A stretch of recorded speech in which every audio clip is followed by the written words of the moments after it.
Part 1. An Unusual Morning. The Wyoming dawn painted the red sandstone cliffs in shades of amber and gold, casting long shadows across the small homestead that Sarah Mayfield had called home for the past 3 years. Spring had come early this year of 1885, and the morning air carried the sweet scent of wild prairie roses mixed with the earthy smell of damp soil from the recent rains. Sarah stood beside the weathered fence post, hammer in hand, squinting against the rising sun as she worked to repair another section of rail that the winter winds had loosened. At 30 years old, Sarah had learned to handle most any task that frontier life demanded. Her calloused hands spoke of countless hours spent mending, building, and surviving in this unforgiving yet beautiful land.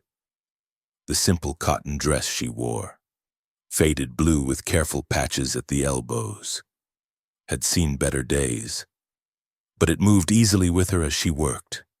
Her auburn hair, streaked with premature silver threads that caught the morning light, was pulled back in a practical bun beneath a worn bonnet. The homestead itself was modest, a sturdy log cabin with a stone chimney, a small barn that leaned slightly to the east, and corrals that enclosed perhaps 2 acres of grazing land. Beyond the fenced boundaries, the Wyoming territory stretched endlessly toward the Bighorn Mountains, where purple peaks rose like ancient sentinels against the pale morning sky. It wasn't much to look at, but it was theirs, hers and her 8-year-old daughter Annie's, and Sarah had fought hard to keep it after her husband's death 2 winters past. "Mama," Annie's voice carried across the yard, bright and urgent in the crisp air. "Mama, come quick!" Sarah looked up from her work to see her daughter standing near the barn, her small hands cupped around her mouth. Annie wore a simple brown dress that Sarah had sewn from fabric traded in town, and her blonde braids caught the sunlight like spun wheat. Even at 8 years old, Annie possessed an adventurous spirit that both delighted and worried her mother. The child seemed to have an instinct for finding trouble, or perhaps trouble had an instinct for finding her.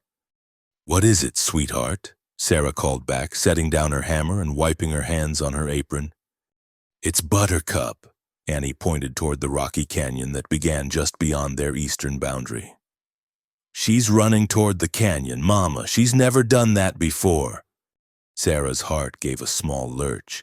Buttercup was Annie's beloved pony, a gentle cream-colored mare with a disposition as sweet as honey cake. The little horse had been a gift from Sarah's late husband, one of his final acts of love before consumption claimed him. Buttercup never wandered far from the homestead, certainly never toward the treacherous canyon with its maze of red rock formations and hidden crevices. "Stay right there, Annie," Sarah instructed firmly, already moving toward her daughter. "Don't you dare follow that pony." But even as the words left her mouth, Sarah could see the determined glint in Annie's blue eyes, the same stubborn streak that had gotten both mother and daughter through the hardest times. Annie had inherited more than just her father's fair coloring. She'd also received his inability to ignore a creature in need. "But Mama, what if she's hurt? What if she fell into one of those deep places?" Annie's voice wavered with genuine concern. "I can't just let her—" "Annie, no!" Sarah broke into a run as her daughter suddenly darted away from the barn, her small legs carrying her with surprising speed toward the canyon's edge. "Come back here this instant!" The chase led them across the scrub grass and scattered wildflowers that grew between their property and the canyon. Sarah's skirts hindered her progress, but fear for both her daughter and their precious pony drove her forward.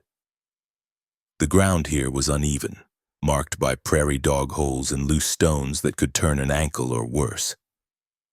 As they neared the canyon's rim, the landscape changed from rolling grassland to broken rock and steep drops that plunged into shadow.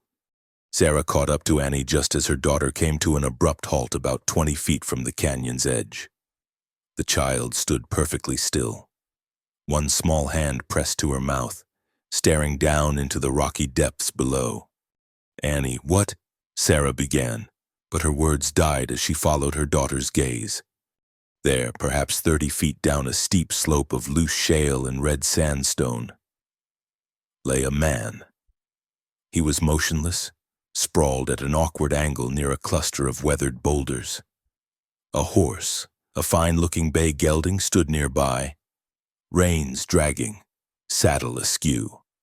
The animal appeared unharmed but clearly agitated, occasionally pawing at the ground and snorting nervously. And there was Buttercup, the little cream-colored pony that had started this whole affair. She stood at the top of the slope, just inside the canyon's mouth, her ears pricked forward as she gazed down at the fallen man. It was as if she had led them here deliberately, as if she had known something was wrong and had somehow summoned help. Is he dead, Mama?" Annie whispered, her young voice barely audible above the soft whisper of wind through the canyon walls. Sarah's trained eye took in the scene below. She could see blood on the man's shirt, dark stains that spoke of serious injury. His hat had fallen a few feet away, revealing dark hair and a face that was pale but not yet bearing the waxy stillness of death. One leg lay at an unnatural angle, and his left arm was pinned beneath his body in a way that suggested broken bones. "I don't think so, sweetheart," Sarah said quietly, her mind already racing through possibilities. "But he's hurt badly." The canyon around them seemed to hold its breath. No bird songs echoed from the rocky walls. No insects buzzed in the morning air. Even the wind had stilled, as if nature itself was waiting to see what would happen next. Sarah felt a peculiar sensation, a tingling awareness that this moment would mark a turning point in their lives.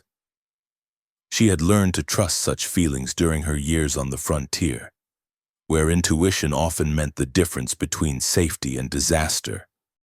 "We have to help him," Annie said with the absolute certainty that only children possess. "We can't just leave him there." Sarah studied the slope leading down to where the man lay. It was steep but not impossible to navigate, though getting an injured person back up would be challenging. She looked around for any sign of how this had happened, searching for clues that might tell her whether this was an accident or something more sinister. There, about 50 yards deeper into the canyon, she could make out dark spots on the rocks that looked suspiciously like blood. A trail of disturbed earth and scattered stones suggested a struggle, or perhaps a running fight that had ended here. Her stomach tightened with unease.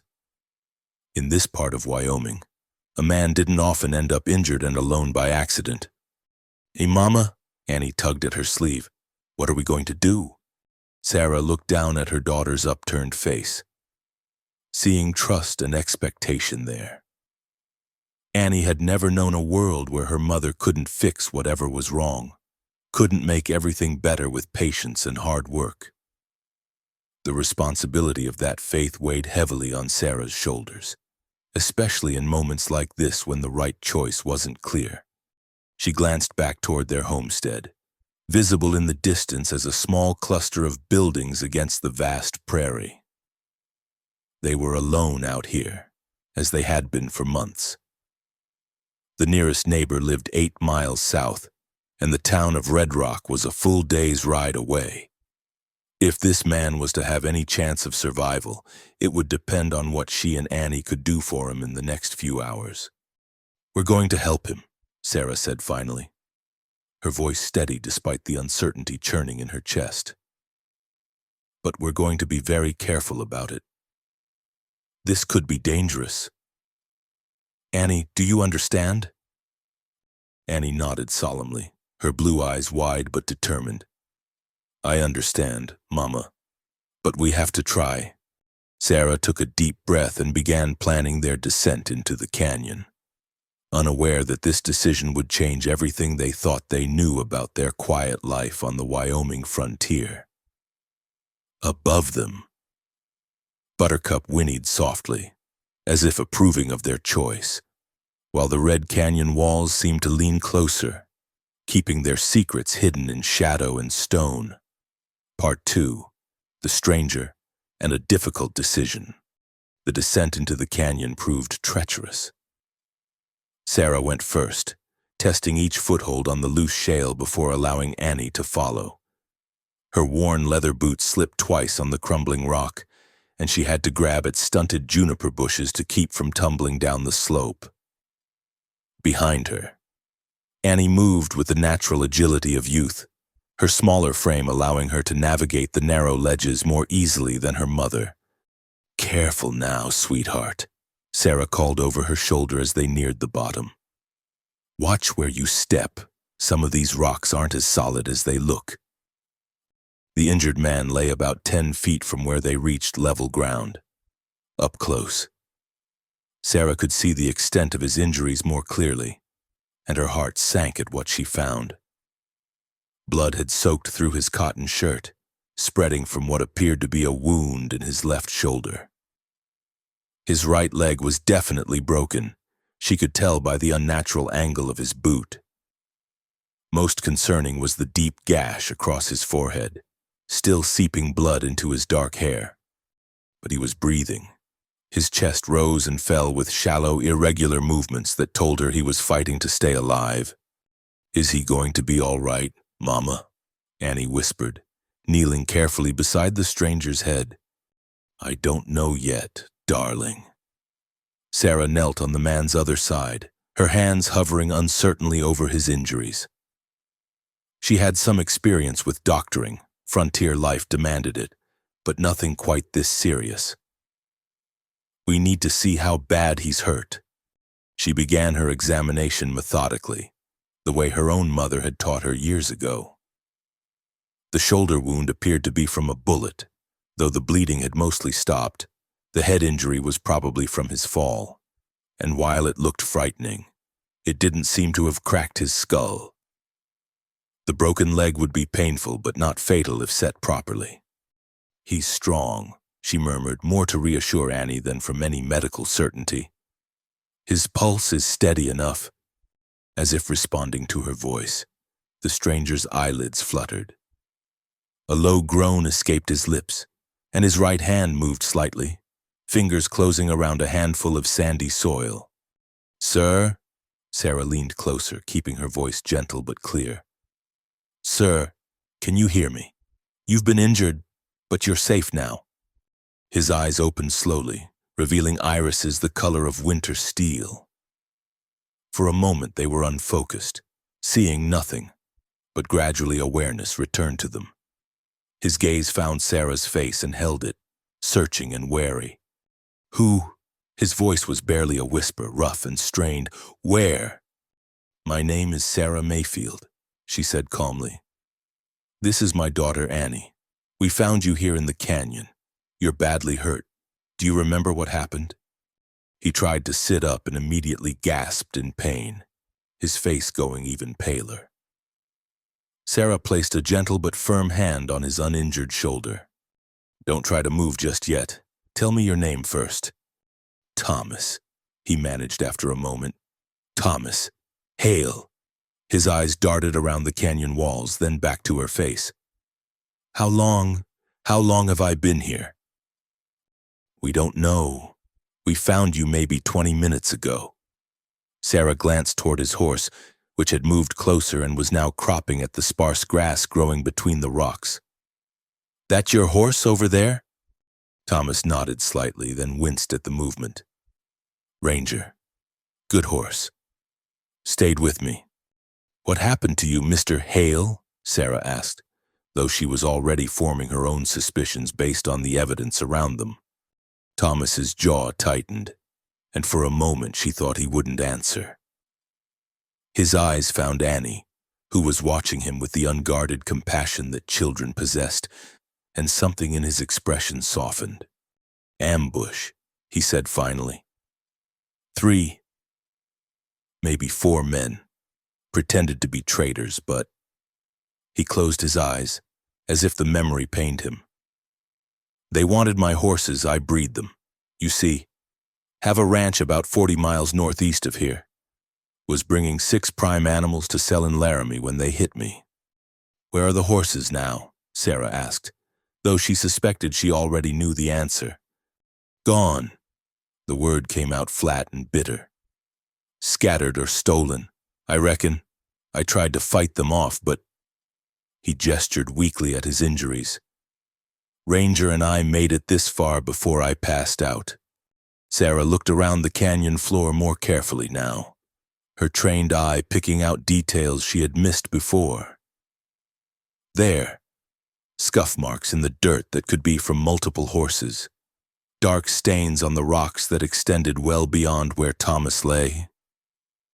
And there, partially hidden beneath a fallen branch, something that glinted in the morning sunlight.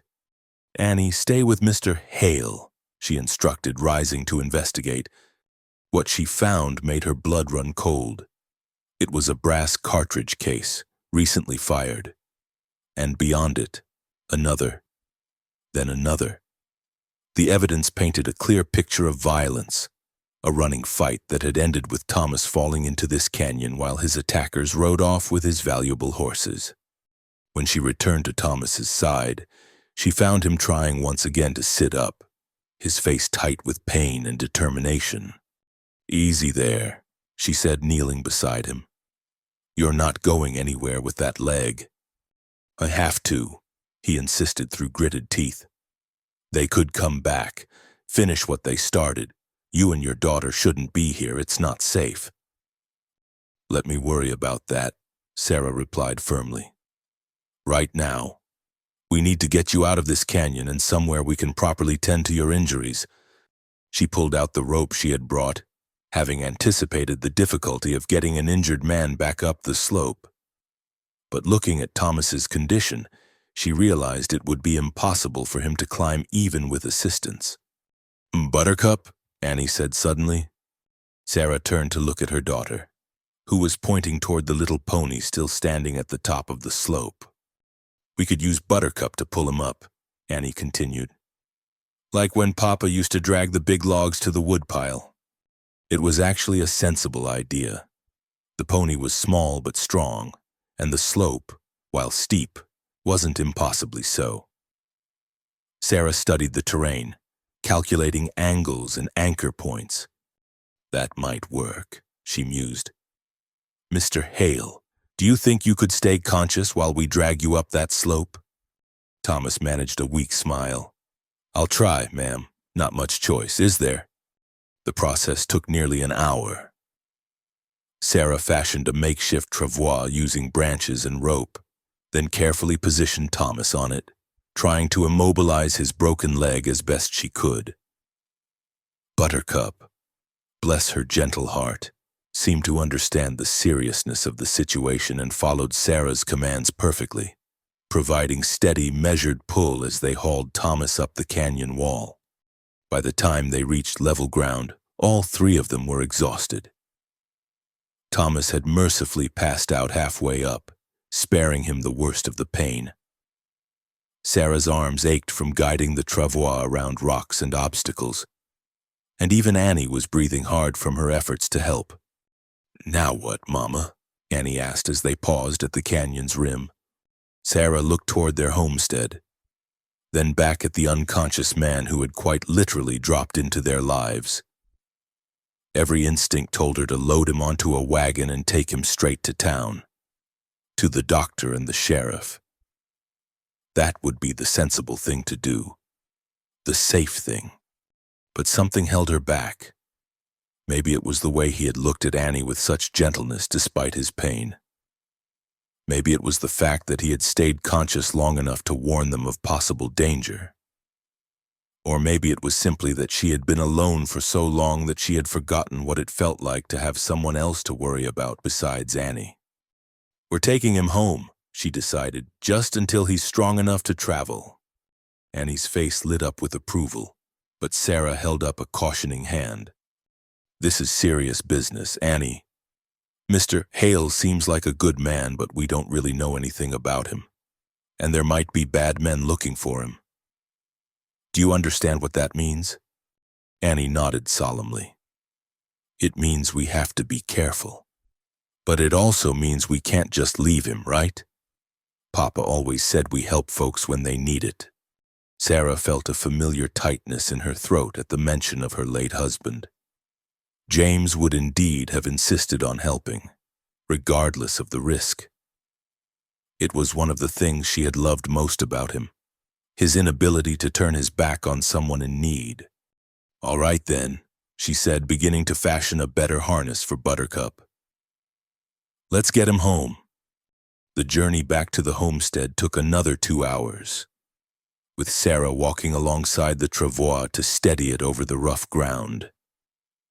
Thomas remained unconscious, which was probably a blessing given the circumstances. Annie rode Buttercup, chattering softly to the pony and occasionally looking back to check on their patient. As they approached the cabin, Sarah felt the weight of her decision settling on her shoulders. She was about to bring a complete stranger into her home, a man who carried the scent of violence and trouble, a man whose very presence might put Annie in danger. But when she looked down at Thomas's pale, pain-drawn face, she knew she couldn't have done anything else. Whatever else he might be, he was injured and alone, and that was enough.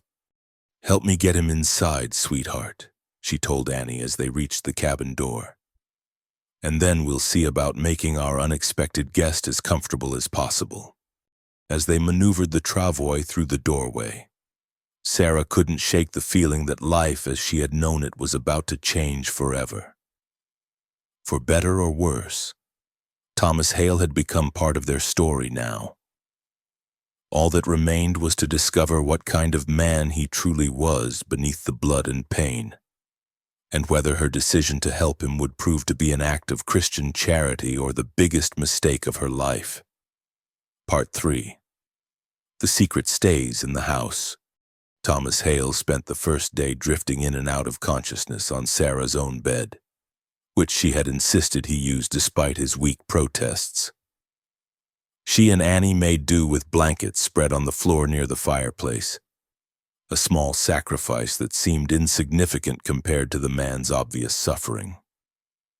Sarah had cleaned and bandaged his wounds as best she could with her limited supplies, setting his broken leg with splints made from kindling wood and strips torn from her oldest petticoat.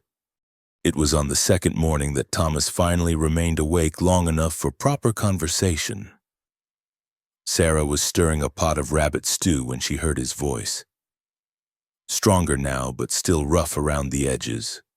"Mrs. Mayfield, ma'am." She turned from the stove to find him struggling to sit up, his face pale but alert. His steel-gray eyes were clearer than they had been since the canyon, though pain still etched lines around them. "Easy now, Mr. Hale," she said, moving to his side with a cup of water. "You shouldn't be trying to move around yet." "How long?" he asked, accepting the water gratefully. "Dugwum. How long have I been here?" 2 days. You've been mostly unconscious, which is probably for the best given your injuries." Sarah settled into the wooden chair she had pulled up beside the bed. "Your fever broke sometime during the night." I was beginning to worry. Thomas nodded slowly, taking stock of his bandaged shoulder and the splinted leg stretched out under the quilt. "You did good work, ma'am. Better than some doctors I've known. I learned from my mother. She always said a frontier woman needed to know healing as much as cooking or sewing." Sarah studied his face, noting the way his eyes kept darting toward the windows. "You're worried about something?" It wasn't a question, and Thomas didn't treat it as one. "Those men who ambushed me, they weren't ordinary horse thieves. They knew too much about my operation, about which animals I was bringing to market. Someone gave them information. You think they had help? Someone from town? Maybe, or maybe they've been watching my ranch, learning my patterns." Thomas's jaw tightened. "Either way, it means they're organized, professional. And if they think there might be witnesses to what they did," the implication hung heavy in the air between them. Sarah felt a chill that had nothing to do with the morning air seeping through the cabin's chinks. You think they'll come looking for you? I think they can't afford to leave loose ends. A man who breeds horses for the army learns to be careful about such things. Thomas's voice carried a weight of experience that spoke of more than just ranching. Mrs. Mayfield, I need to ask you something, and I need you to think carefully before you answer. Sarah waited, her hands folded in her lap. When you go to town, and you will need to go to town eventually, will you be able to keep quiet about finding me? Can you trust your daughter to do the same? The question struck at the heart of Sarah's dilemma. She had been wrestling with it since they brought Thomas home. The sensible thing would be to report the incident to Sheriff Morrison in Red Rock. Let the law handle whatever trouble Thomas had stumbled into. But something about the man's obvious fear, the careful way he chose his words, made her hesitate. Why? She asked simply. Why can't we trust the sheriff? Thomas was quiet for a long moment, staring up at the rough-hewn ceiling beams. When he spoke, his voice was barely above a whisper. Because in my experience, Mrs. Mayfield, when organized criminals know details they shouldn't know, it usually means they have someone on the inside feeding them information. And in a small town like Red Rock, that someone is often wearing a badge. The accusation hit Sarah like a physical blow. She had known Sheriff Morrison for 3 years, had trusted him to help her through the difficulties after James's death. The idea that he might be corrupt seemed impossible. That's a serious charge, Mr. Hale. Yes, ma'am, it is. And I pray I'm wrong about it. But I can't afford to take that chance. Not with my life, and certainly not with yours and Annie's. As if summoned by the sound of her name. Annie appeared in the doorway, her blonde braids somewhat disheveled from sleep.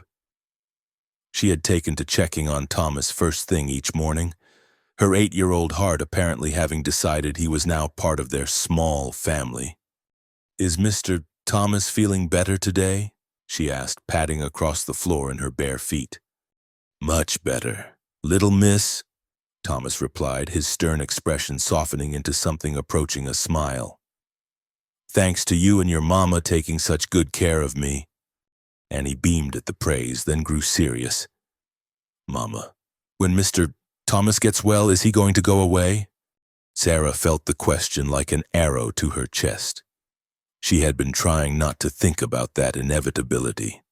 About returning to the quiet loneliness that had defined their lives before Thomas's arrival. In just 2 days, the cabin had felt more like a home than it had in months. When Mr. Hale is recovered, he'll need to return to his ranch, she said carefully. He has responsibilities there. But what if the bad men are still looking for him? Annie's question was innocent, but it cut straight to the heart of their dilemma. Thomas and Sarah exchanged a look over the child's head. In that moment, Sarah made her decision. Then we'll just have to make sure they don't find him here, she said quietly. Relief flickered across Thomas's features. Mrs. Mayfield, I can't ask you to take that risk. You're not asking. I'm offering. Sarah stood, smoothing her skirts with nervous hands. But I'll need your word on something. Mr. Hale, you'll cause no trouble while you're under my roof, and you'll be gone the moment you're strong enough to travel safely. You have my word, ma'am. The next few days fell into an unexpected rhythm. Sarah went about her usual chores, tending the small garden, mending clothes, maintaining the endless repairs that frontier life demanded, while Thomas gradually regained his strength. Despite his injuries, he proved surprisingly helpful, whittling new handles for tools from his bed, offering advice on improving the cabin's defenses, and entertaining Annie with stories of his travels throughout Wyoming Territory. It was during one of these storytelling sessions that Sarah first noticed the change in Annie. Her daughter, who had been withdrawn and quiet since her father's death, began to laugh again. Really laugh, the kind of delighted giggles that had once filled the cabin regularly. Thomas had a gift for spinning tales that were exciting without being frightening. Adventures of brave horses and clever cowboys that captured a child's imagination without giving her nightmares. "Tell the one about the horse that could count," Annie demanded one evening as they sat around the fireplace after supper. "Again?" Thomas feigned exasperation, but his eyes twinkled with amusement. "I've told you that story 3 times this week." "Please, it's my favorite." Sarah watched from her sewing chair as Thomas launched into the familiar tale, noting how he modified it slightly each time, adding new details that kept Annie engaged. There was something about the way he interacted with her daughter that tugged at Sarah's heart. He spoke to Annie as if her thoughts and opinions mattered, the way James used to do. It was dangerous, this growing attachment. Sarah could see it developing not just in Annie but in herself as well. The way Thomas's eyes sought hers when Annie said something particularly charming. The careful way he avoided putting too much weight on his injured leg when he thought she wasn't watching, trying to spare her the worry. The quiet conversations they shared after Annie had gone to sleep, talking about everything and nothing as the fire burned low. On the 4th night, as Thomas was finally able to move around the cabin with the help of a makeshift crutch, Sarah found herself standing at the window long after she should have been asleep. The moon was nearly full, casting silver light across the prairie that stretched endlessly toward the mountains. "I can't sleep either." She turned to find Thomas standing behind her, his weight balanced carefully on his good leg. In the moonlight, with his dark hair slightly mussed and his shirt open at the collar, he looked younger than his 30-odd years. "Too much thinking," she admitted. "Always was my weakness, and according to James, he used to say I could worry a perfectly good day into ruin." "James was your husband?" "Yes, he died 2 winters ago. Consumption." The words came easier now than they once had, but they still carried a familiar ache. Thomas was quiet for a moment, then moved carefully to stand beside her at the window. "I'm sorry, that must have been hard. Raising Annie alone out here. We managed. Women are stronger than most folks give them credit for." "Yes, ma'am, they are." His voice held a note of admiration that made Sarah's cheeks warm. "Takes courage to take in a stranger the way you did. Not many would have done it. Not many would have needed to. You have a way of attracting trouble, Mr. Hale." He chuckled softly at that. "Thomas, if we're going to be sharing quarters, you might as well use my given name." The simple request felt significant somehow, a small step across the careful distance they had maintained. Sarah found herself nodding before she fully considered the implications. Thomas, then, and you should call me Sarah." They stood in comfortable silence for a while, watching clouds drift across the face of the moon. Finally, Thomas spoke again, his voice barely above a whisper. "Sarah, what happens when I'm well enough to leave?" The question hung between them like a bridge neither was quite ready to cross. Sarah felt her heart begin to race, though she couldn't have said exactly why. "You go back to your ranch, I suppose, resume your life. And you and Annie? We'll be fine, we always are." But even as she said the words, Sarah knew they weren't entirely true. They would survive, certainly. But fine? That was something else entirely. "What if—" Thomas began, then stopped himself. "Never mind. It's not my place to ask." "What if what?" He turned to face her then, and Sarah could see something vulnerable in his expression, something that made her breath catch in her throat. What if there was another choice? What if you and Annie didn't have to be alone anymore? The question was gentle, careful, but it carried implications that made Sarah's world tilt slightly on its axis. She looked into his steel-gray eyes and saw not just desire but genuine affection, not just for her but for Annie as well. "Thomas," she began, but he held up a hand. "I'm not asking for an answer tonight. I'm just saying, when the time comes when I'm ready to leave, maybe we could talk about it, about possibilities." Sarah felt tears she hadn't expected prick at the corners of her eyes. "You don't know what you're saying. You've been hurt, grateful for help. That's different from from what? From caring about a woman who risks her own safety to help a stranger? From watching her daughter laugh for the first time in God knows how long because someone finally has time to tell her stories? From lying in that bed night after night thinking about how right this feels, how much like coming home?" The words hung in the air between them, honest and raw and terrifying in their implications. Sarah felt something inside her chest crack open, some carefully maintained wall that had protected her from exactly this kind of hope. "The bad men," she whispered, "the ones hunting you, will be dealt with, one way or another." Thomas's voice carried a quiet determination that spoke of decisions already made. "I won't bring danger to you and Annie, Sarah, I promise you that." Before she could respond, before she could think too hard about what she was doing, Sarah reached out and touched his hand where it rested on the windowsill. His fingers closed around hers, warm and calloused and surprisingly gentle. "We should get some sleep," she said, though she made no move to pull away. "Yes, ma'am, we should." But they stood there for several more minutes, hands linked, watching the moon set over the Wyoming prairie and pretending they didn't both know that everything between them had just changed irrevocably. When Sarah finally returned to her makeshift bed by the fireplace, she lay awake for hours staring at the ceiling and trying to convince herself that what she was feeling was just gratitude. Just the natural result of having another adult to talk to after so many months alone. But deep in her heart, she knew better. Thomas Hale had ridden into their lives carrying trouble and secrets. But he had also brought something else, the possibility of a future she had never dared to imagine.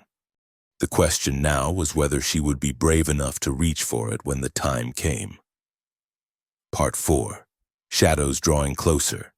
Sarah had been putting off the trip to Red Rock for over a week, finding excuses to delay what she knew was becoming an increasingly necessary journey. Their supplies of flour and coffee were running dangerously low, and Annie needed new boots before winter set in.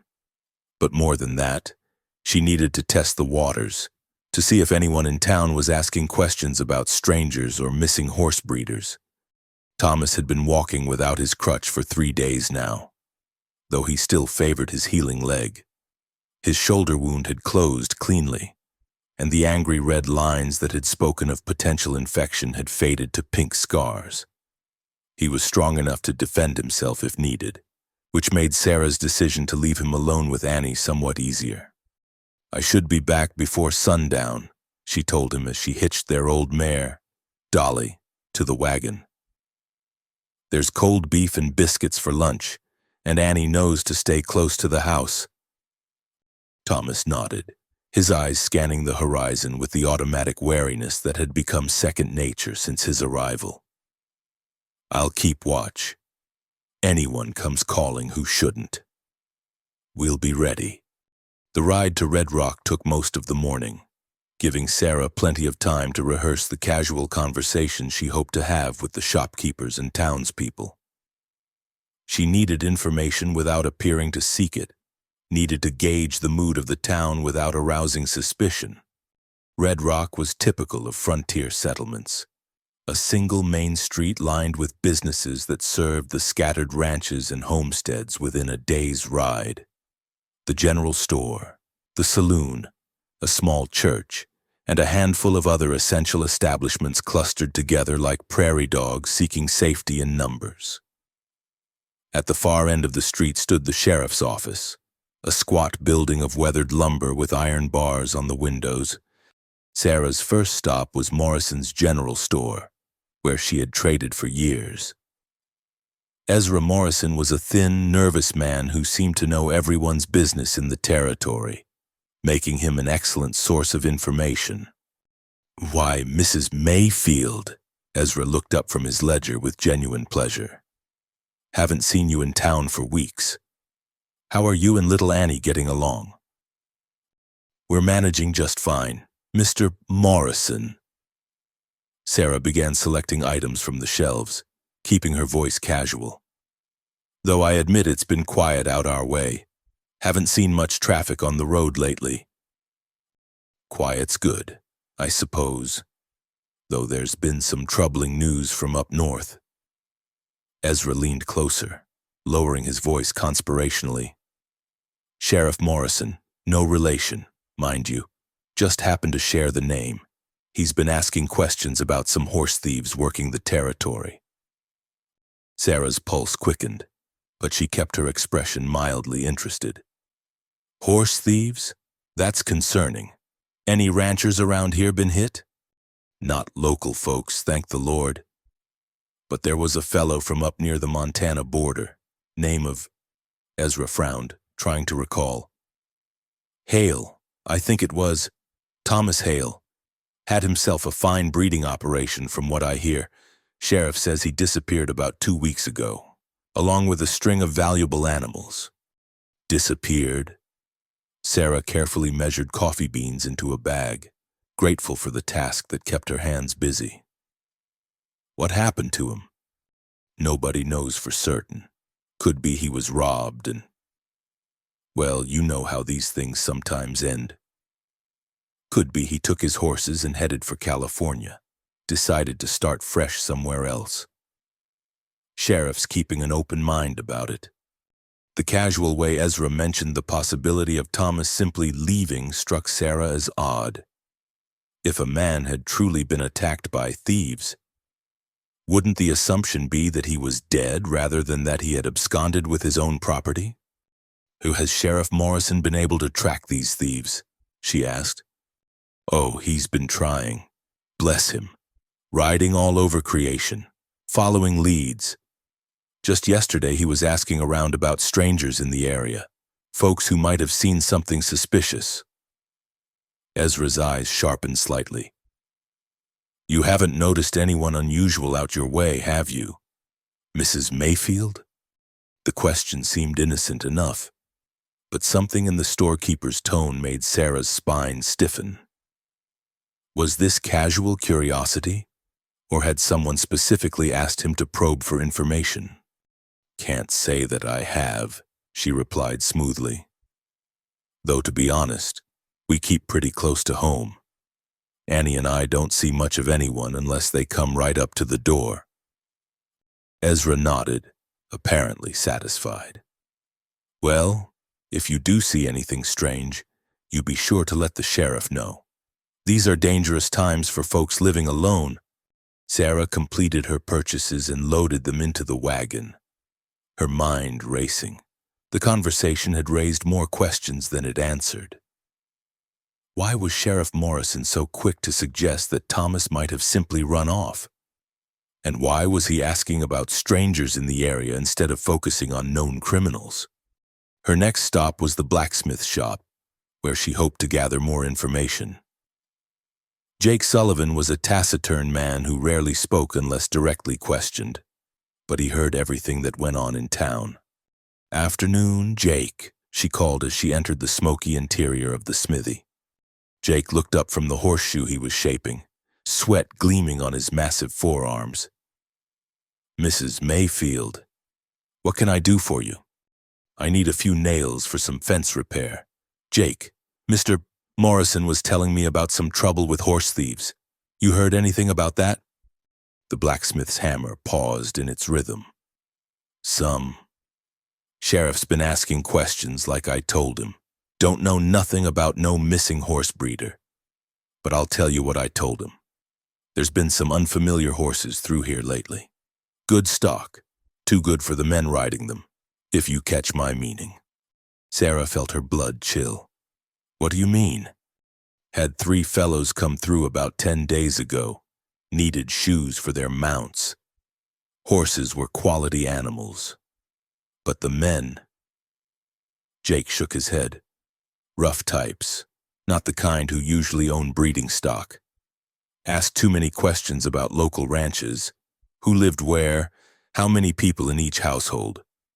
Did you tell Sheriff Morrison about this? Of course I did, but he seemed more interested in whether I'd seen any lone strangers, men traveling by themselves. Struck me as odd, considering these three were obviously the ones to worry about.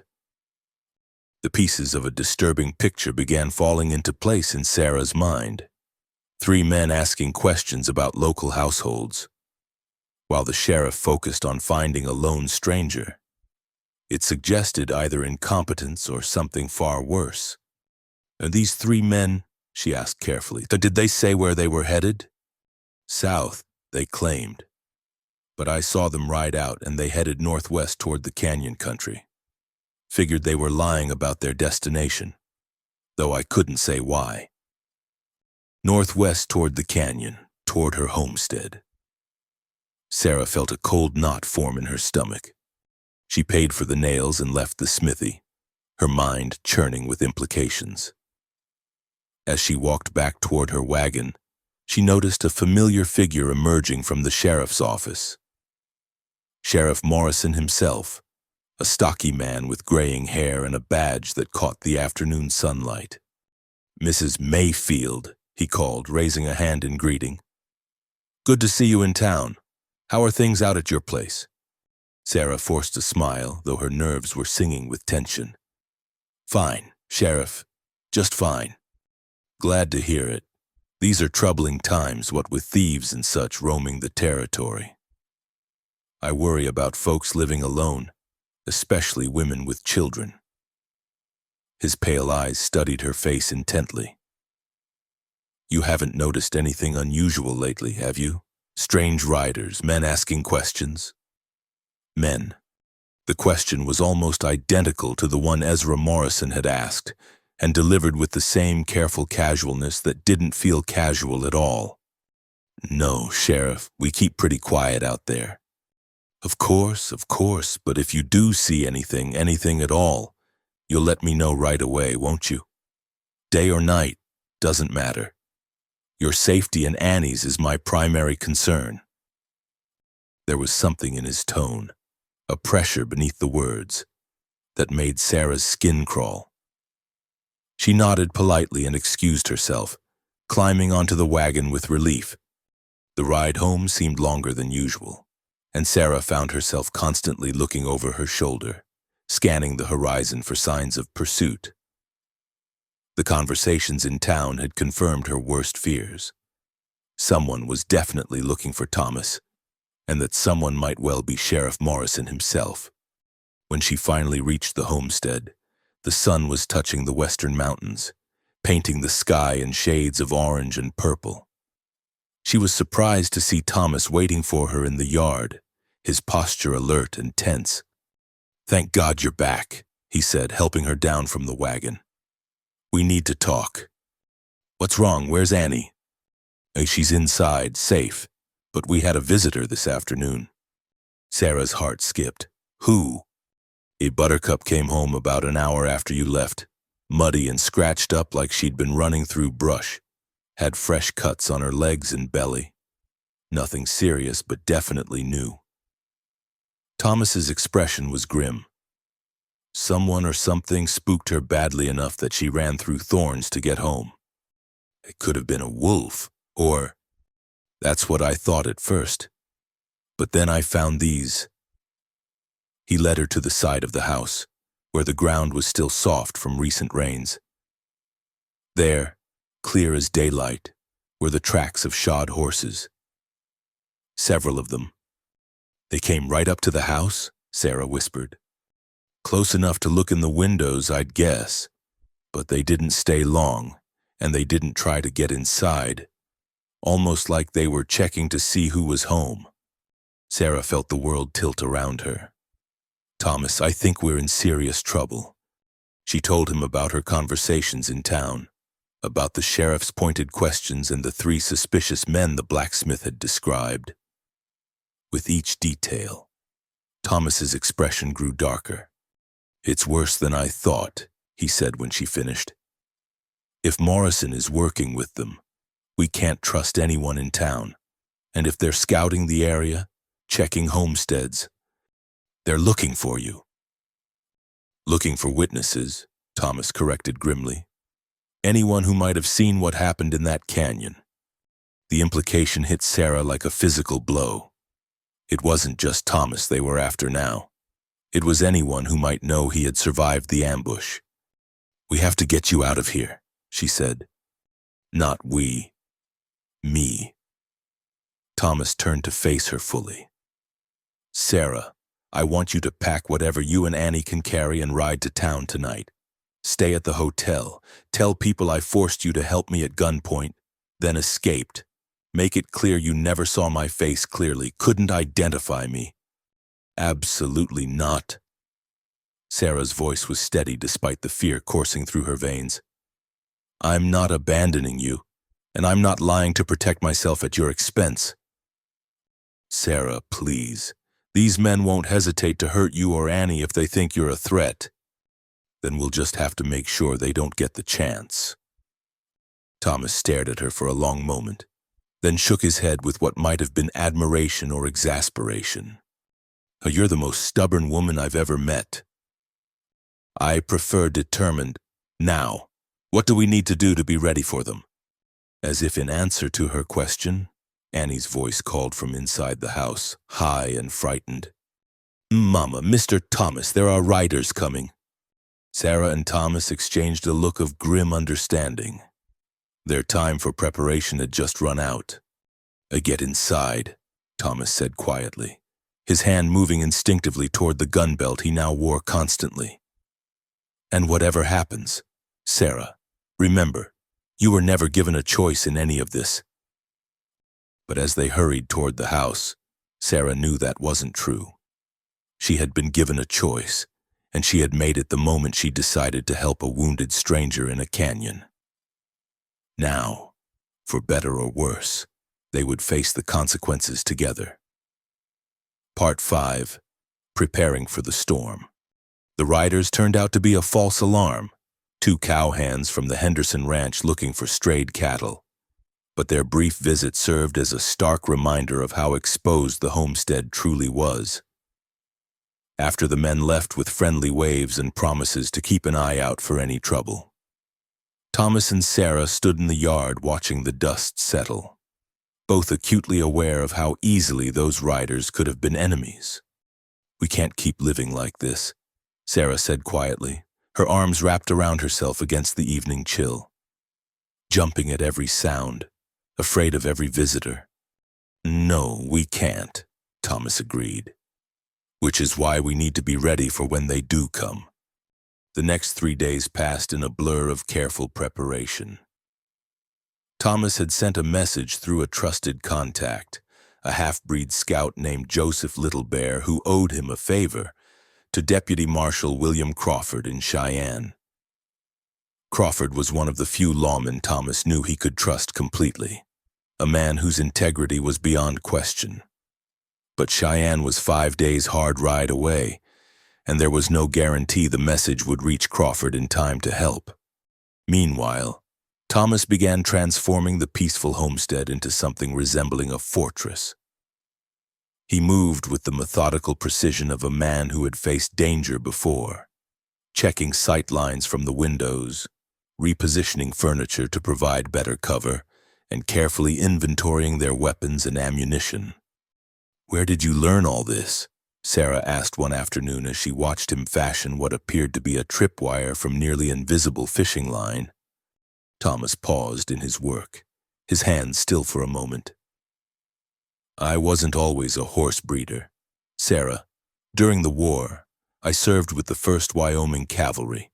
After that, I spent some time as a deputy marshal myself, before I inherited my father's ranch and decided I'd had enough of violence. And now it's found you anyway. Seems that way." He returned to his work, testing the tension on the wire. But this time I have something worth fighting for." The words hung in the air between them, loaded with meaning neither was quite ready to address directly. Instead, Sarah busied herself with her own preparations, teaching Annie how to load the old shotgun and where to hide if trouble came calling. It broke her heart to see her 8-year-old daughter handling weapons and discussing escape routes, but frontier pragmatism demanded it. On the 4th evening, as they sat around the dinner table sharing a meal of venison stew and cornbread, Thomas reached into his shirt pocket and withdrew a small object wrapped in cloth. "Sarah, I want you to have this," he said, unfolding the fabric to reveal a silver badge, tarnished with age but still clearly readable. "Deputy U.S. Marshal." Sarah stared at the badge, understanding flooding through her. "This is yours." "Was mine. I resigned my commission 3 years ago, but I never turned in the badge. Sentimental, I suppose." Thomas's fingers traced the worn edges of the star. "Point is, it might help if things go bad. Crawford knows I have it, and he'll vouch for its authenticity if needed." "Thomas, I can't." "You can and you will. If something happens to me, if those men come and I can't protect you and Annie, you show them this badge and you tell them I forced you to help me. Tell them I threatened your daughter, that you had no choice but to cooperate with a federal marshal." The plan was logical, but it felt like betrayal to Sarah. "What if they don't believe me?" "They will. You're a respectable widow woman with a child to protect. No one would blame you for doing whatever it took to keep Annie safe." Thomas leaned forward, his gray eyes intense. "Promise me." "Sarah, promise me you'll use it if you have to." Sarah took the badge with trembling fingers, feeling the weight of more than just silver and responsibility. "I promise. But only if there's no other choice." That night, as had become their custom, Thomas took the first watch while Sarah and Annie slept. He positioned himself by the front window, rifle across his knees, eyes scanning the moonlit prairie for any sign of movement. The night was clear and still, with a 3/4 moon providing excellent visibility across the open ground around the homestead. It was during these quiet hours that Thomas allowed himself to think about the future. Not just the immediate future of surviving whatever was coming, but the longer view of what life might look like if they made it through this crisis. He thought about Sarah's laugh, the way her eyes crinkled when Annie said something particularly amusing. He thought about the gradual way she had relaxed around him, how the careful distance of the first few days had given way to easy conversation and shared glances that lingered a moment longer than necessary. Most of all, he thought about Annie, and how natural it felt to have a child's chatter filling the quiet spaces of daily life. The girl had claimed a piece of his heart from the very beginning, with her innocent trust and boundless curiosity. The idea of anything happening to her filled him with a protective fury that surprised him with its intensity. Around midnight, Sarah appeared beside him carrying 2 cups of coffee. "You should be sleeping," he said softly, accepting the cup gratefully. He couldn't. Too much thinking. She settled into the chair beside him, pulling a shawl around her shoulders. "Annie's exhausted, though. All this tension has been hard on her. Our children are resilient. She'll be fine once this is over." "Will it be over, Thomas, really? Or will there always be someone else, some new danger?" It was a fair question, and Thomas considered it seriously before answering. "I believe it will be over, yes. These men aren't professional killers. Sarah, they're thieves who got in over their heads when they decided to eliminate witnesses. Once they're dealt with, one way or another, the threat ends. And then what? You go back to your ranch, we go back to our quiet life, and we pretend none of this ever happened?" The question carried an undercurrent of something that made Thomas's pulse quicken. He set down his coffee cup and turned to face her fully. "Is that what you want?" to pretend this never happened. Sarah was quiet for a long moment, staring out at the moonlit landscape. When she spoke, her voice was barely above a whisper. I've been alone for 2 years. Thomas. Really alone, in ways I never imagined before James died. These past weeks, having you here, seeing Annie laugh again, feeling like we're a... She paused, seeming to struggle with the words. Like we're a family, Thomas finished gently. Yes, like we're a family. She turned to look at him then, and in the moonlight he could see tears glistening in her eyes. I know it's foolish, getting attached when everything is so uncertain, but I can't seem to help myself. Thomas reached out slowly, giving her time to pull away if she wanted to. When she didn't, he cupped her face gently in his hand, his thumb brushing away a tear that had escaped. It's not foolish, Sarah, it's the most natural thing in the world. Is it? For you, I mean, do you feel... I feel like I've been waiting my whole life to find you and Annie, he said simply. I feel like that canyon where you found me was exactly where I was meant to be, at exactly the right time. I feel like whatever happens in the next few days, I want to spend the rest of my life making sure you and Annie are safe and happy and loved. The words hung between them in the moonlit quiet, honest and vulnerable and weighted with possibility. Sarah felt something inside her chest unfurl, something that had been tightly closed since James's death. Thomas, she whispered. And then she was leaning forward, and his hand was sliding into her hair, and their lips met in a kiss that tasted of coffee and hope and the promise of better days ahead. It was gentle at first, tentative, both of them acutely aware of the significance of the moment. But as Sarah's hands came up to rest against his chest, as she felt the steady beat of his heart beneath her palms, the kiss deepened into something that spoke of longing finally acknowledged, of walls finally lowered. When they finally broke apart, Thomas rested his forehead against hers, both of them breathing unsteadily. Sarah, he began, but she pressed a finger to his lips. Don't say anything that sounds like goodbye, she said firmly. We're going to get through this, Thomas, all of us, together. Together, he agreed and sealed the promise with another kiss. They spent the rest of the night watch talking quietly, sharing stories of their pasts, their hopes for the future, their fears about what was coming.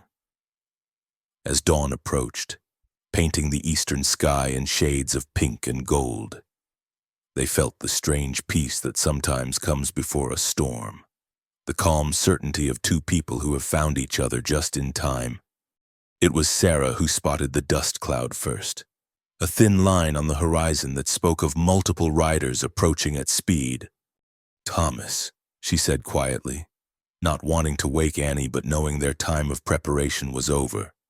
He was beside her in an instant, rifle in hand, eyes scanning the distance.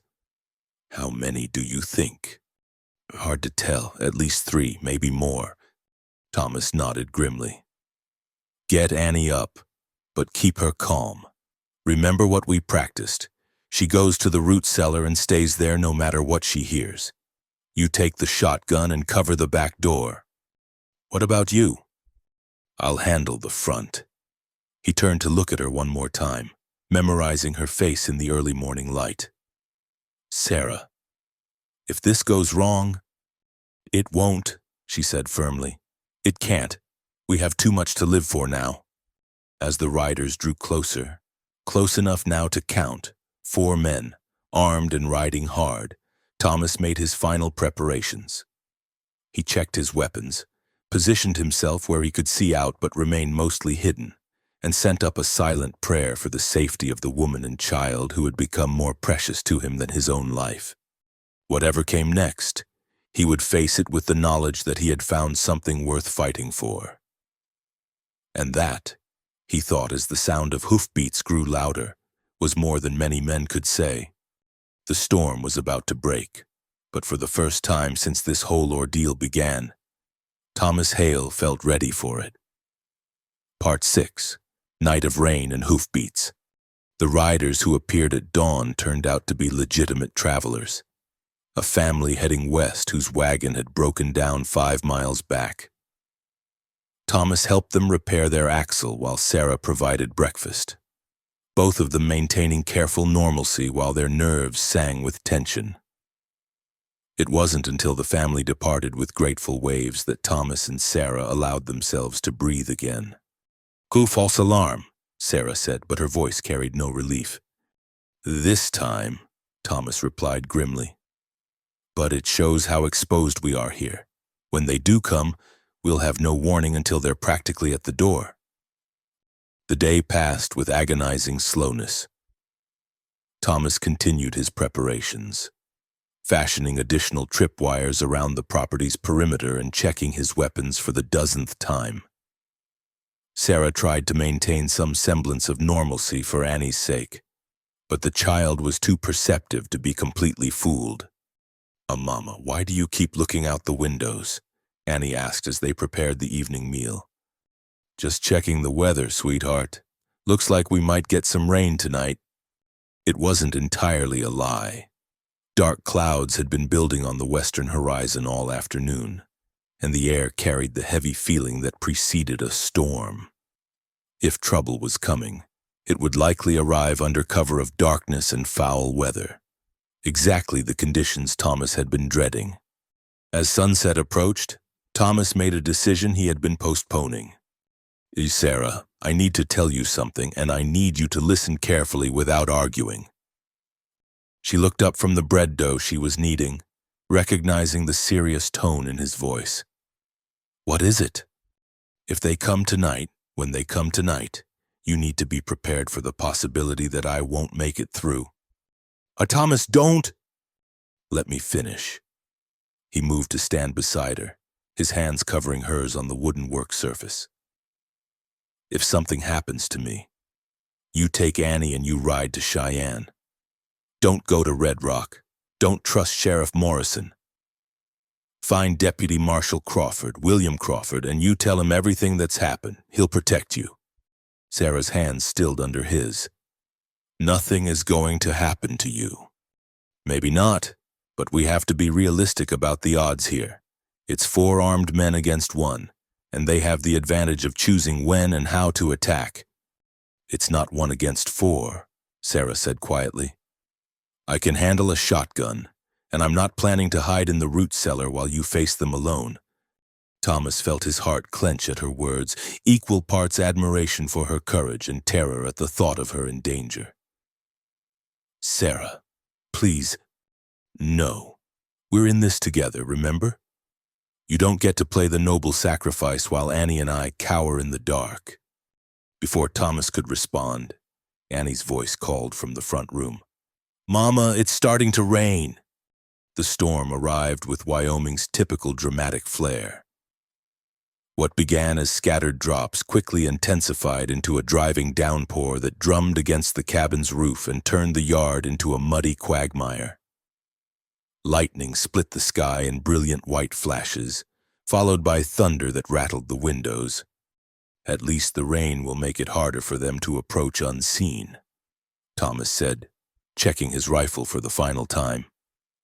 "And the lightning will give us occasional glimpses of the yard." They settled in for what promised to be a long night. Annie was tucked safely in the root cellar with blankets, water, and strict instructions to stay hidden no matter what she heard. Sarah took position by the back window with the shotgun, while Thomas covered the front of the house with his rifle. The hours crawled by with agonizing slowness. Every flash of lightning revealed an empty yard. Every roll of thunder might have masked the sound of approaching hoofbeats. Around midnight, Thomas began to hope that the storm might provide enough cover to keep their enemies away for another night. That hope died when Buttercup suddenly appeared at the back door, soaked and wild-eyed with terror. "Something spooked her," Sarah whispered, letting the trembling pony into the cabin. "She's never come to the house during a storm before." Thomas felt ice form in his stomach. "They're here. The next flash of lightning confirmed his worst fears. 4 dark shapes on horseback sat motionless at the edge of the yard, barely visible through the curtain of rain. They had approached during the storm's fury, using the thunder to mask the sound of their horses. "Mrs. Mayfield," a voice called through the rain, "we know you're in there. We just want to talk." Thomas recognized the voice. It belonged to Frank Dalton, the leader of the gang that had ambushed him. He was a tall, lean man with cold eyes and a reputation for violence that extended well beyond simple horse theft. "I don't answer," Thomas whispered urgently. "Then let them make the first move." "We know you've got Thomas Hale in there with you," Dalton called again. "Turn him over and we'll ride away. Nobody else has to get hurt." Sarah felt her hands tighten on the shotgun. The casual way Dalton spoke of hurting people made her blood run cold. "You've got 10 seconds to send him out." Another voice now, rougher and more impatient than Dalton's. "After that, we're coming in." Thomas positioned himself by the front window, calculating angles and distances. The storm was both blessing and curse. It would make accurate shooting difficult for both sides, but it also meant he couldn't be sure where all 4 men were positioned. "Time's up!" Dalton shouted. The attack came from 3 directions at once. 2 men rushed the front door while a third tried to force the back entrance. The fourth remained mounted, apparently serving as a lookout or backup.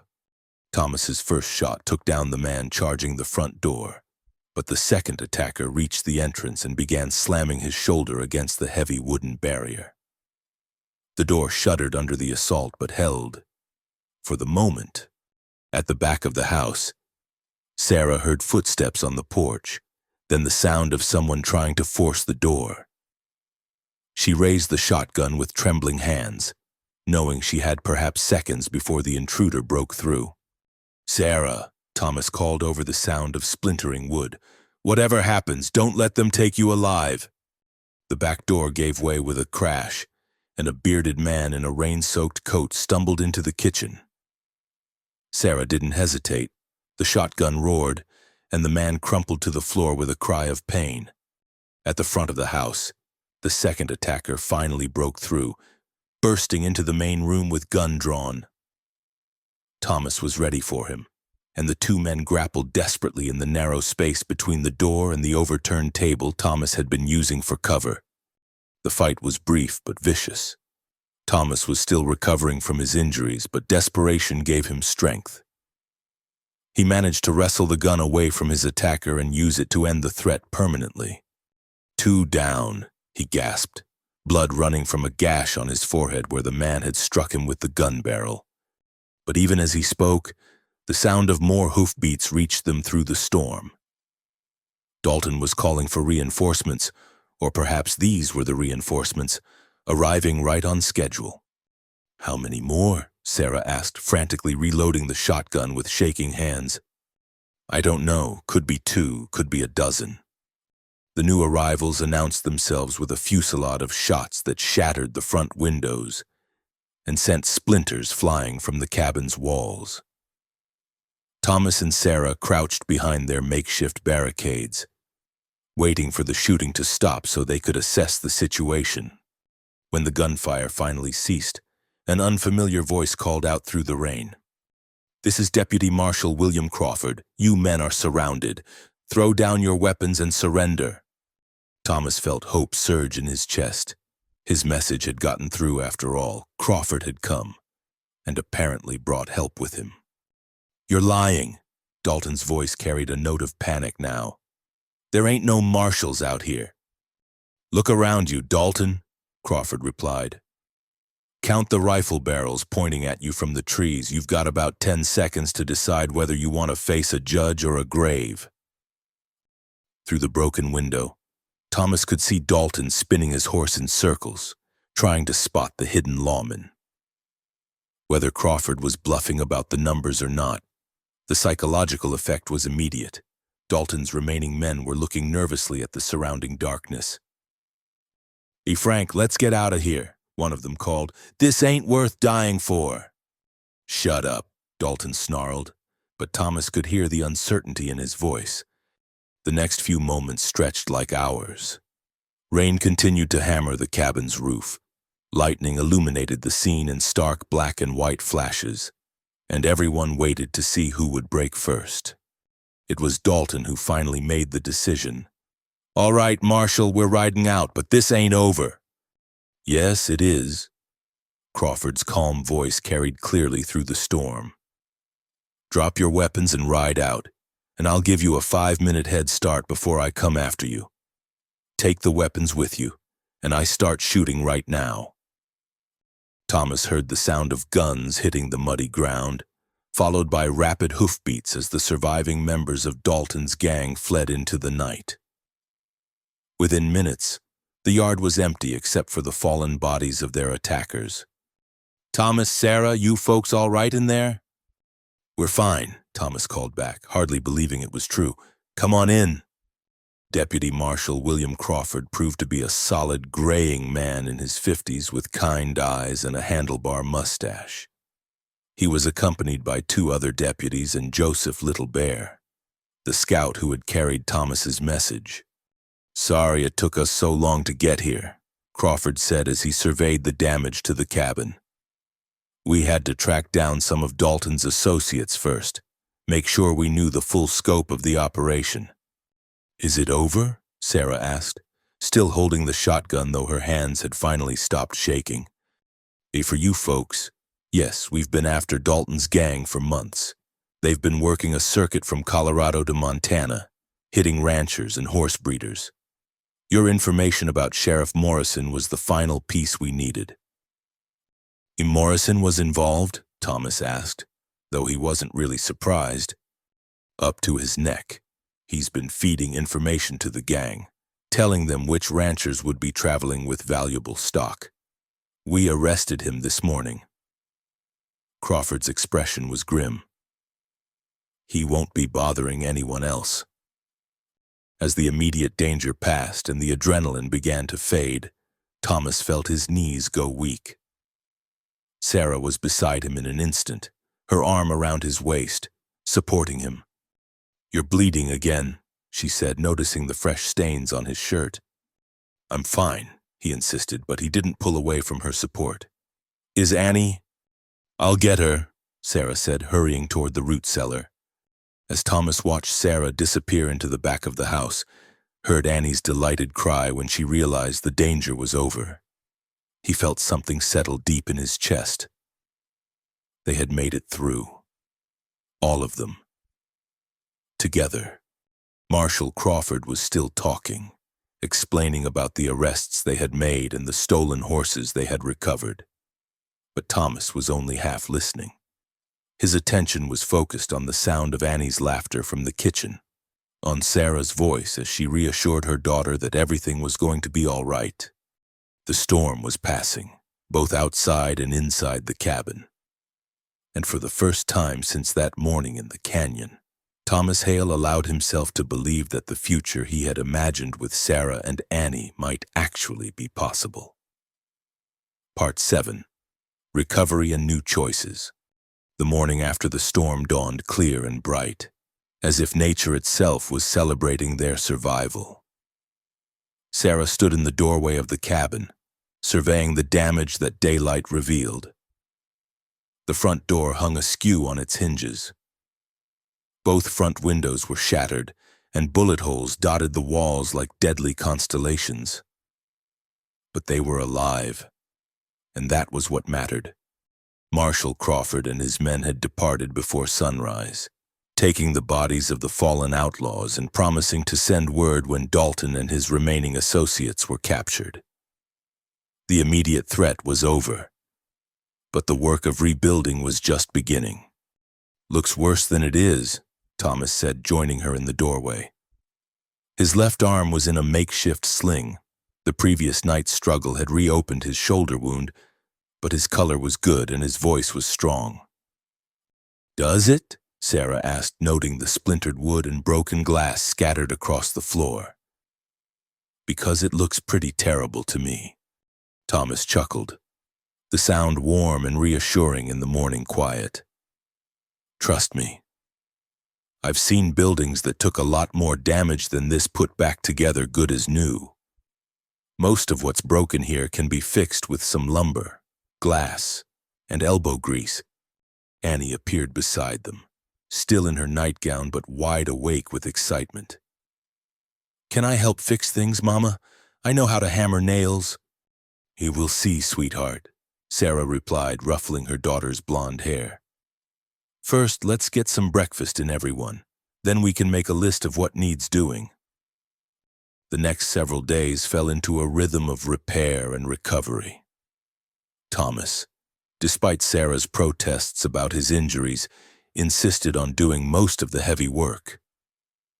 He rehung the front door, replaced the broken windows with glass. Annie helped him carefully cut to size and patched the bullet holes with wood putty that would be barely visible once painted, but it was the smaller moments that meant the most to Sarah. Thomas teaching Annie how to properly hold a hammer, his patient voice guiding her small hands as they worked together to straighten bent nails, the way he automatically handed Sarah tools before she asked for them, as if they had been working together for years instead of weeks. The comfortable silences that fell between them as they labored side by side, neither feeling the need to fill every moment with conversation. On the fourth day, as Thomas was putting the finishing touches on a new window frame, Sarah realized she had been watching him work for nearly an hour. There was something deeply satisfying about observing his careful craftsmanship, the way his hands moved with practiced confidence even while favoring his healing shoulder. You're staring, he said without looking up from his work. Sarah felt heat rise in her cheeks. I was just thinking. About what? She hesitated, then decided honesty was the best approach. About how natural this feels. You being here, working on the house, Annie chattering at you while you work. It feels like family, Thomas finished quietly. Yes, but that's dangerous thinking, isn't it? Getting too comfortable with something that might not last. Thomas set down his tools and turned to face her fully. Sarah, we need to talk about that. About what comes next. The serious tone in his voice made Sarah's stomach flutter with anxiety. All right. My ranch is 40 miles from here. It's a good operation, bigger than this place, with better grazing and a solid house. But it's also isolated, and after what we've been through, I'm not sure I want to be that far from other people anymore. Sarah nodded, though she wasn't sure where he was leading with this. I've been thinking, Thomas continued, about selling the ranch, taking the money and starting fresh somewhere new, somewhere safer. Where would you go? That depends, Thomas said, stepping closer to her. It depends on whether I'd be going alone or not. Sarah's heart began to race. Thomas, what are you asking me? I'm asking if you and Annie would consider coming with me, not just for safety, though that's part of it. I'm asking because I can't imagine going back to the life I had before I met you. I'm asking because I love you. Sarah, I love both of you, and I want us to be a family. The words hung in the air between them, honest and vulnerable and terrifying in their implications. Sarah felt tears prick at the corners of her eyes, though whether from joy or fear she couldn't say. Thomas, she began, then stopped. This is all so fast. 6 weeks ago, I didn't even know you existed, and now you're talking about marriage, about leaving everything I've known. I know it's fast. I know it's asking a lot. But Sarah, life is uncertain.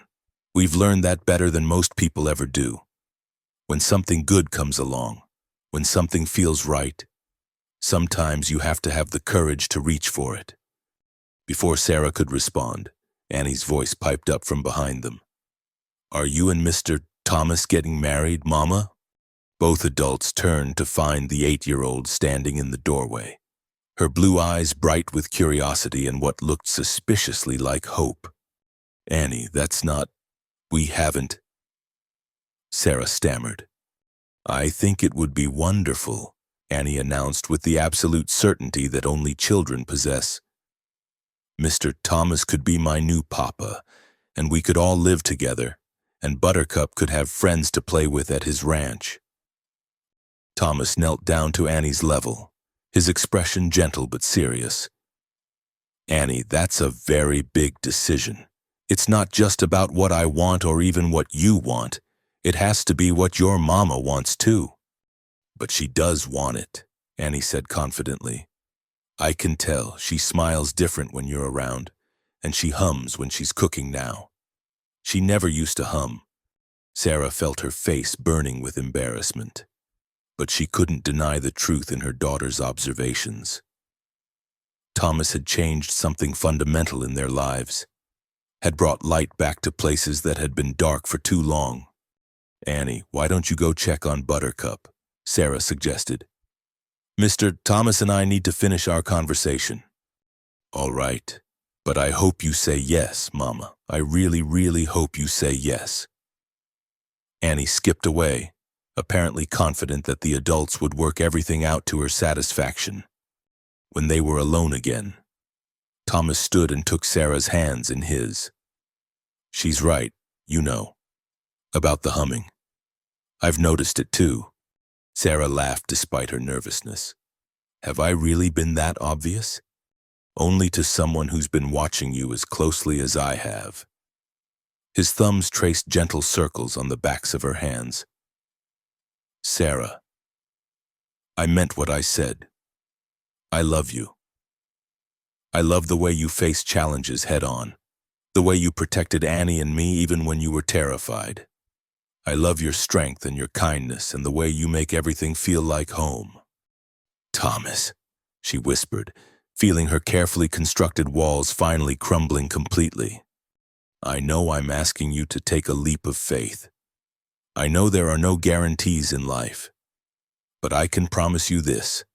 If you'll have me, I'll spend every day for the rest of my life trying to make you and Annie happy. I'll be the husband you deserve and the father Annie needs. Sarah looked into his steel-gray eyes and saw her future there, not the safe, predictable future she had imagined for herself and Annie, but something better. Something filled with love and laughter and the kind of partnership she had thought she would never find again. Yes, she said quietly. Yes? Yes, I'll marry you. Yes, we'll come with you wherever you want to go. Yes to all of it. She smiled through her tears. Because you're right.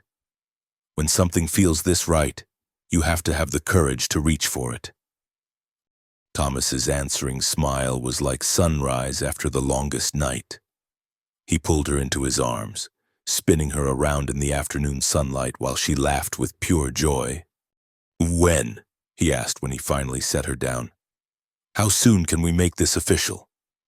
Well, we'll need to find a preacher, and I'll want to make a proper dress, and Annie will need something new to wear. Sarah's practical mind was already making lists.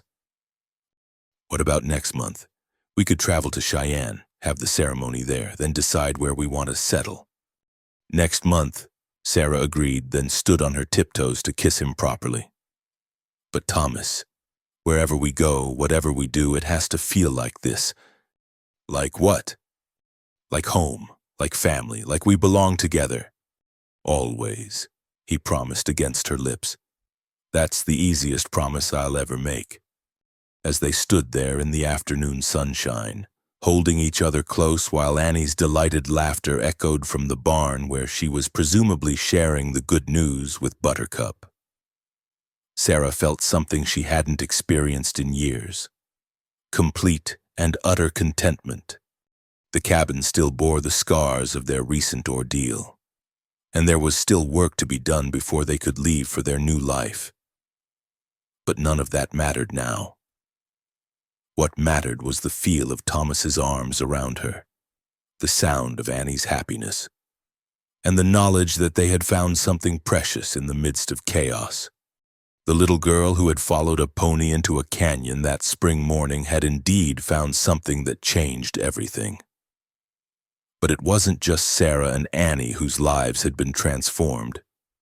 Thomas, too, had discovered that sometimes the best things in life came when you least expected them, in forms you never could have imagined. As the sun began to set over the Wyoming prairie, painting the sky in shades of gold and pink, the three of them sat on the front porch of the patched and mended cabin, planning their future and savoring the simple pleasure of being together. Tomorrow would bring new challenges, new decisions to make and preparations to complete. But tonight, they were simply a family watching the stars come out over the place where their story had begun. And that, Sarah thought as Thomas's hand found hers in the growing darkness, was more than enough. Part 8. A New Family Under the Wyoming Sky. 6 weeks later.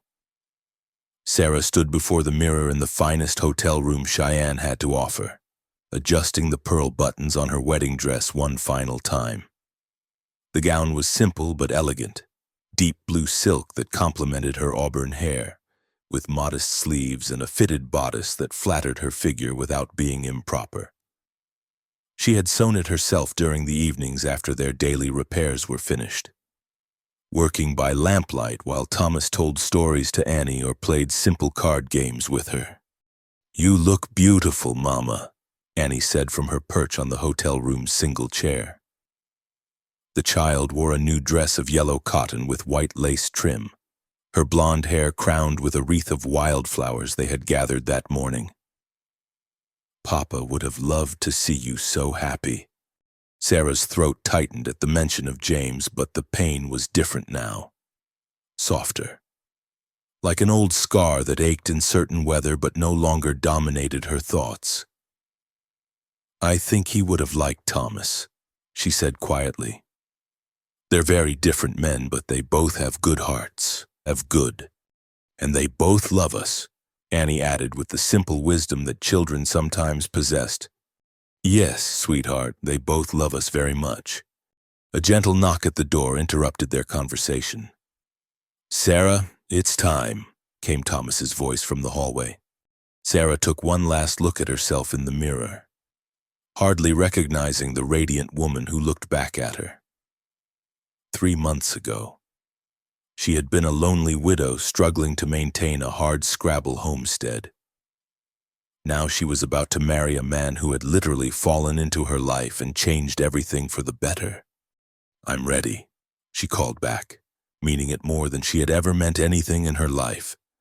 The wedding ceremony took place in the garden behind Cheyenne's First Presbyterian Church, with Deputy Marshal Crawford serving as one witness and his wife Margaret as the other. The minister, Reverend Samuel Davidson, was a kindly man in his 60s who had listened to their unconventional story with understanding rather than judgment. As Sarah walked down the simple aisle between rows of wooden chairs borrowed from the church, her hand resting lightly on Annie's shoulder, she felt a peace she hadn't experienced since James's death. The late September sun filtered through the golden leaves of the cottonwood trees, casting dancing shadows on the ground and filling the air with the sweet scent of autumn roses. Thomas waited for her at the improvised altar, and Sarah's breath caught at the sight of him. He wore a new suit of charcoal gray wool, his dark hair neatly combed and his face freshly shaven. But it was his expression that made her heart race, the look of a man who couldn't quite believe his good fortune, mixed with a love so profound it made her eyes water. "Dearly beloved," Reverend Davidson began, his voice carrying clearly in the crisp autumn air, "we are gathered here today to witness the union of Thomas Hale and Sarah Mayfield in holy matrimony." The words of the ceremony washed over Sarah like a blessing. When it came time for the vows, Thomas took her hands in his and spoke from his heart rather than repeating the traditional words. "Sarah, I promise to love and cherish you for all the days of my life. I promise to be a faithful husband to you and a devoted father to Annie. I promise to build a home with you where laughter is common and love is never questioned." His voice grew husky with emotion. Most of all, I promise that no matter what challenges we face, we'll face them together. Sarah felt tears of joy streaming down her cheeks as she responded with her own heartfelt vows. Thomas, I promise to stand by your side through whatever life brings us. I promise to trust in our love even when the path ahead is uncertain. I promise to make our house a true home, filled with warmth and happiness and the sound of family. She squeezed his hands gently. And I promise to never stop being grateful for the morning when a little pony led us to each other. When Reverend Davidson pronounced them husband and wife, Thomas's kiss was gentle but thorough, a seal on the promises they had just made. Annie cheered from her place beside them, and even the usually stoic Marshall Crawford was seen wiping moisture from his eyes. The wedding breakfast that followed was held in the hotel's private dining room, with conversation flowing as freely as the champagne Crawford had insisted on providing. Margaret Crawford had brought a beautiful cake decorated with sugar roses, and Annie had never been happier as she sat between her new parents, chattering excitedly about their plans. "So where will you settle?" Crawford asked as they lingered over coffee and cake. "Have you decided yet?" Thomas and Sarah exchanged a look that spoke of many long conversations and careful planning. "We found a place about 20 miles south of here," Thomas replied.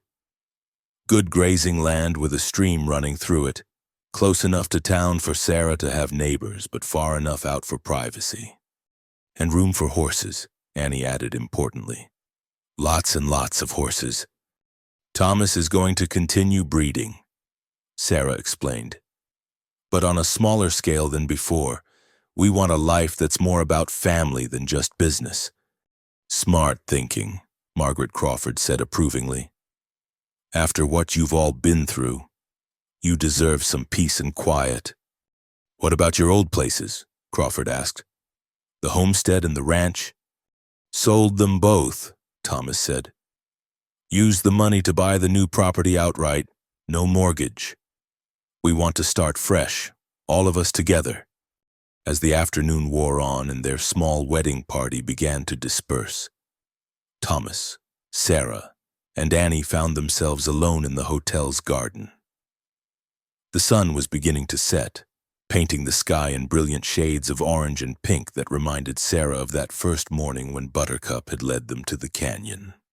"Are you happy, Mrs. Hale?" Thomas asked, wrapping his arms around his new wife from behind as they watched Annie chase fireflies among the roses. "Completely and utterly," Sarah replied, leaning back against his solid warmth. "Though it still feels a bit like a dream." "It's real," Thomas murmured against her hair. "We're real. This family we've built, it's the most real thing I've ever been part of." Annie came running back to them, her face flushed with excitement and her flower crown slightly askew. "Can we go home now? I want to show Buttercup my dress."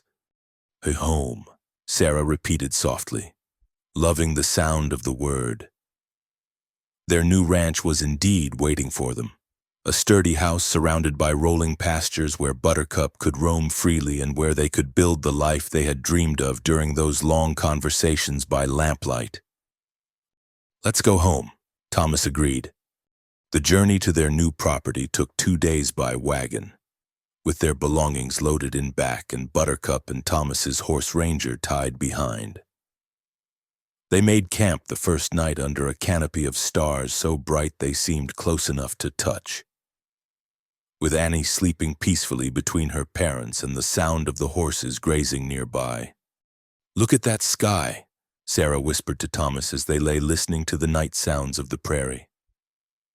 "I don't think I ever really noticed how beautiful it was before." "Everything looks different when you're happy," Thomas replied, his arm tightening around her.